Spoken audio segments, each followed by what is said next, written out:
You're watching your golden bound across the yard, ears flying, that ridiculous happy face, the whole world apparently perfect. And it looks like health. It looks like joy. But here's what most golden owners never realize. The things that are quietly shortening his life aren't the obvious ones. They're the ones that look exactly like love. 1. The extra treats you think are harmless. He looks at you a certain way, and something in you just gives. The treat is out of the bag before you've even made a conscious decision. And it feels like connection. Because it is connection. That moment is real. The problem isn't the love behind it. The problem is what it's doing to the body you're loving. Golden retrievers are one of the most food-motivated breeds on Earth. That enthusiasm, that unguarded joy every time the bag crinkles, it was bred into them. Working dogs needed drive, and food drive was part of the package. But that same intensity means your golden will never ever tell you he's had enough.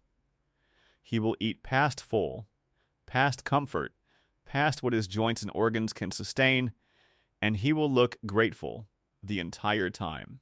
Obesity is the single most preventable health threat facing golden retrievers today.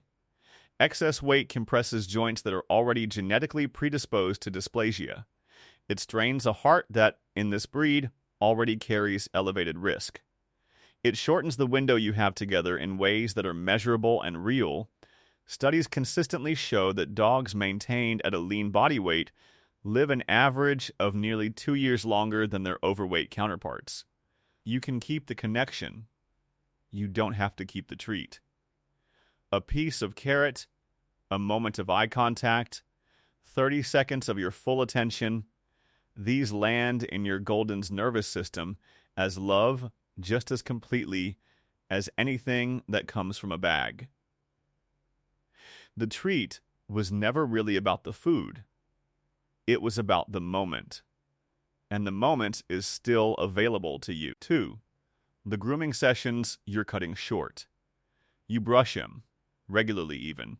You run the brush through that gorgeous coat, and he leans into it, and it feels like enough.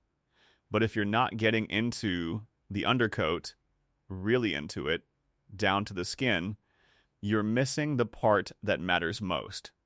Golden retrievers have a double coat, a longer outer layer, and a dense, soft undercoat underneath that insulates and protects. When that undercoat isn't regularly cleared, it compacts. It mats. And matted undercoat doesn't just look untidy, it traps heat and moisture directly against the skin, creating exactly the warm, damp conditions that bacteria and fungi need to take hold. Hot spots, those raw, weeping patches of skin inflammation that can appear seemingly overnight, are one of the most common and most painful conditions in golden retrievers.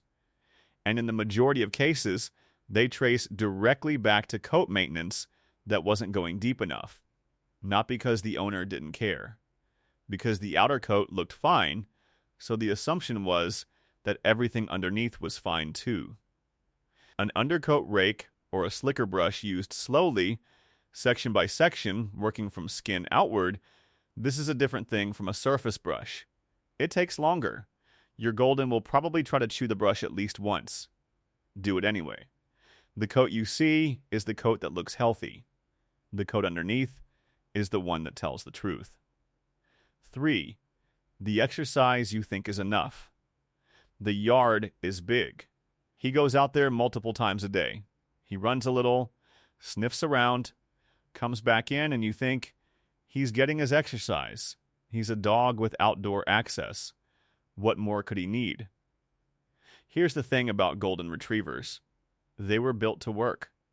Specifically, they were bred to retrieve game over long distances across difficult terrain for hours at a time. That's not a fun fact about breed history. That's a blueprint for what their bodies and brains require to function well. The backyard for a golden is not exercise. It's a waiting room Without sustained, structured physical activity, actual walks, runs, swimming, fetch sessions long enough to matter, a Golden's body doesn't get the cardiovascular work it needs, and his mind doesn't get the engagement that keeps anxiety, destructive behavior, and stress at bay.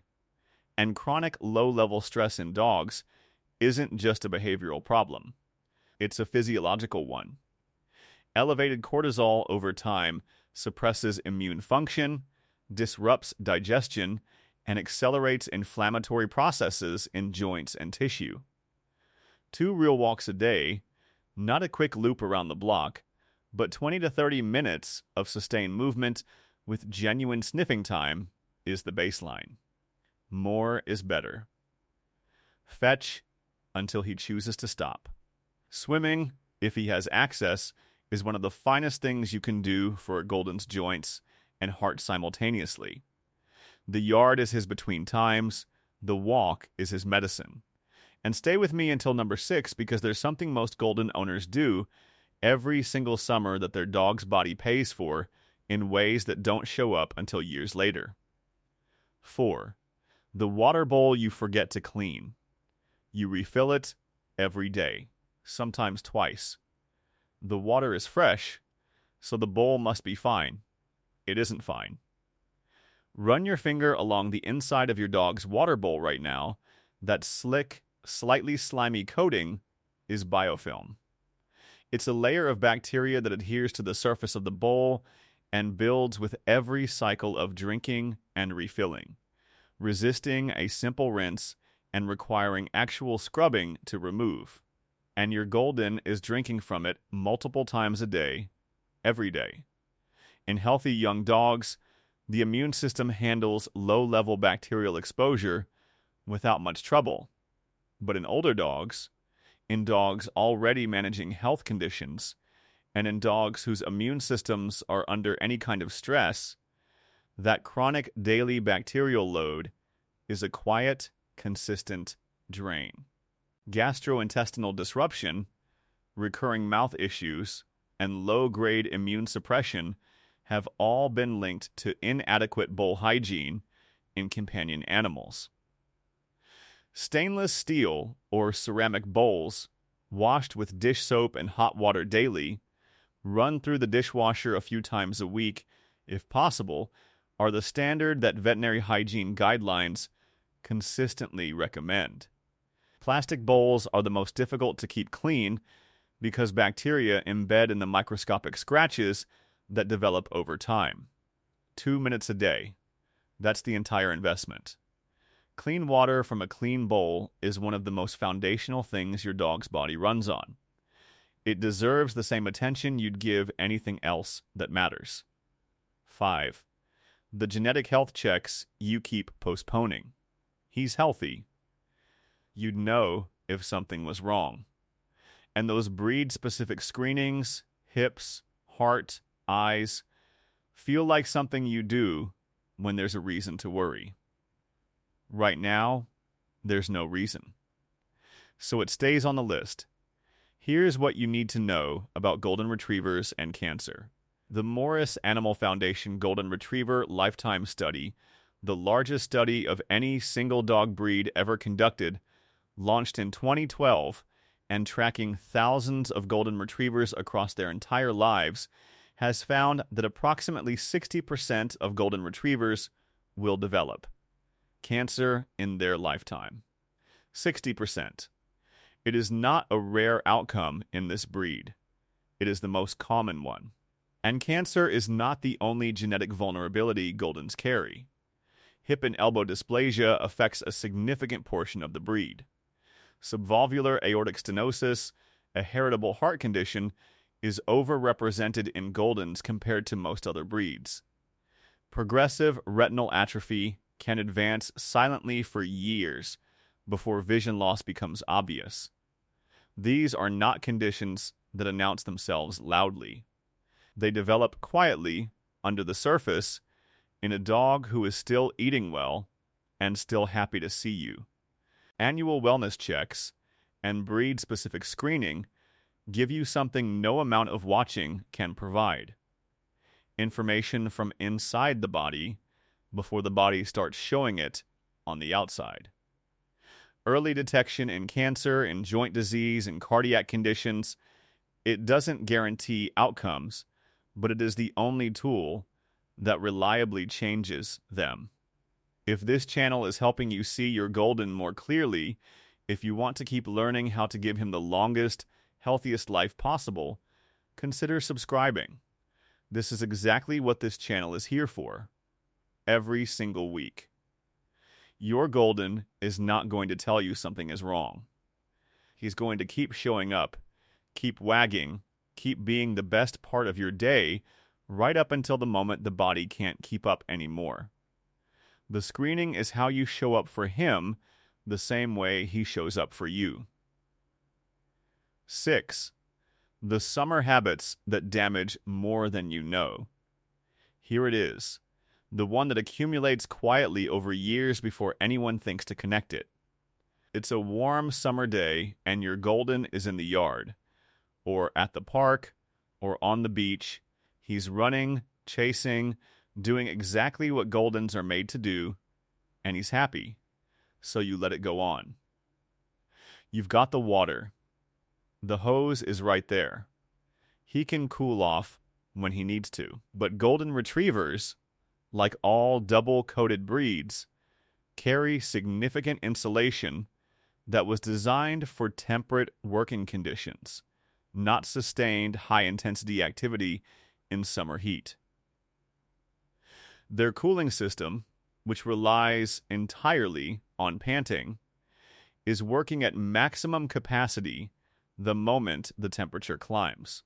And unlike a dog who slows down when overheated, a golden's drive, that same working dog drive that makes him so magnificent, will keep him going past the point his body can safely sustain. Repeated heat stress, even at levels that don't result in acute heat stroke, has cumulative physiological consequences. Research into canine thermal stress has linked chronic heat overexposure in active breeds to accelerated joint inflammation, immune system disruption, and kidney stress that accumulates over a dog's lifetime without obvious symptoms in the moment. Summer exercise for goldens belongs in the early morning or after sunset. Sessions should be shorter than you'd run in cooler months. Water should be available constantly, not occasionally. And if his panting becomes loud, labored, or his gait starts to look slightly off, you stop. Not in a few minutes. Right then. He will run himself into the ground for you on a 90-degree day and never once ask you to slow down. That's not a green light. That's a reason to be the one who watches the temperature. 7. The emotional distance you don't realize you're creating. Life got full. It happens gradually, work, routines, screens, the general noise of everything, and your golden went from being the center of your attention to being a presence you love but don't always fully meet. He's there. You're there. But somewhere along the way, you stopped really arriving. Golden retrievers are not just social dogs. They are, among all domestic breeds, among the most exquisitely calibrated to human emotional states. They were developed not just to work alongside people, but to read them, to track mood, to respond to subtle shifts in tone and body language, to orient their entire sense of safety around the quality of the human connection available to them. When that connection goes thin, they feel it in a way that is not metaphorical. It registers in the body. Research into owner-dog attachment in highly social breeds has shown that dogs with secure, emotionally present owners maintain measurably lower baseline cortisol levels than dogs whose owners are physically present but emotionally unavailable. Lower cortisol means better immune function, lower inflammation, more restful sleep, and greater resilience to illness. The bond is not separate from your golden's health. It is a direct input into it. You don't need more time. You need more presence inside the time you already have. 10 minutes on the floor with him, not half watching your phone, not half thinking about tomorrow, just you and him. Fully there. Eye contact. A hand on his side. Letting him feel that you arrived. He has been tracking you his entire life, waiting for you to look up. Adjusting his whole nervous system around the quality of your attention. The most powerful health intervention available to your golden costs nothing and takes 10 minutes. It just requires you to actually show up for them. Your golden doesn't know about breed statistics or health studies or the things his body is quietly managing.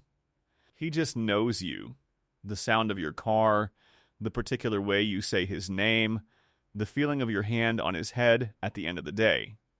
He has built his entire world around that.